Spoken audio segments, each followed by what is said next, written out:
अच्छा सुनो, सब्सक्राइब करते वक्त ना घंटी बजा देना ताकि जब मैं ऑनलाइन आऊँ तो तुम्हारे फोन की भी घंटी बजे। बोलिए शंकर भगवान की म्यूजिक डायरेक्टर डीजे अभिषेक। ये भौजी पे नील सरिया देवघर नगरिया लचकी कमरिया।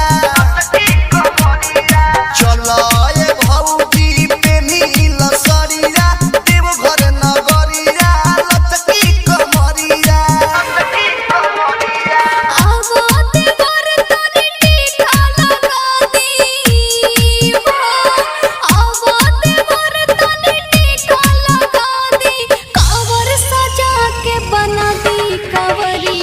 चलो ये भौजी पे नील सरिया देवघर नगरिया लचकी कमरिया। चलो ये भौजी पे नील सरिया देवघर नगरिया लचकी कमरिया। बालाजी रिकॉर्डिंग स्टूडियो जादू। Music director DJ Abhishek. नाना बाजार।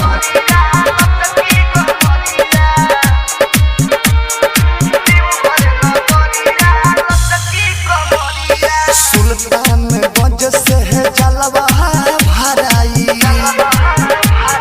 सुल्तानगंज से है जलवा भराई। नाचत गावत सब है देवघर ले जाई।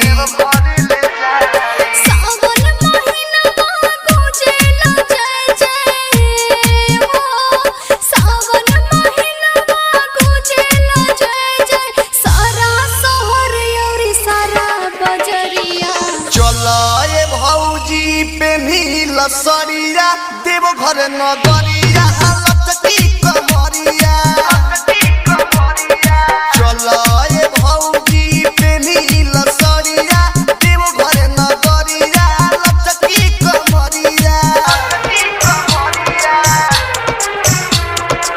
Music director DJ Abhishek. नाना बाजार।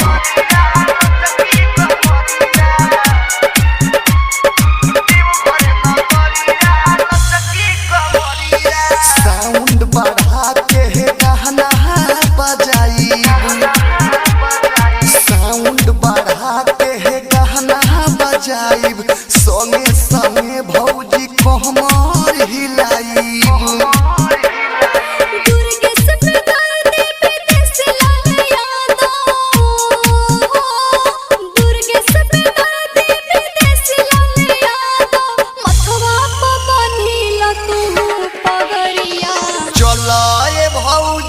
पे नील सरिया देवघर नगरिया लचकी कमरिया। चलो ये भौजी पे नील सरिया देवघर नगरिया लचकी कमरिया।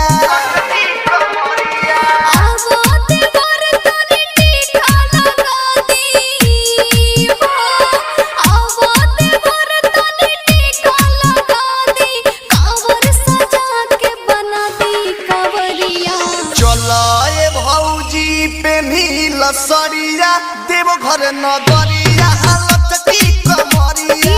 अभिषेक। नाना बाजार।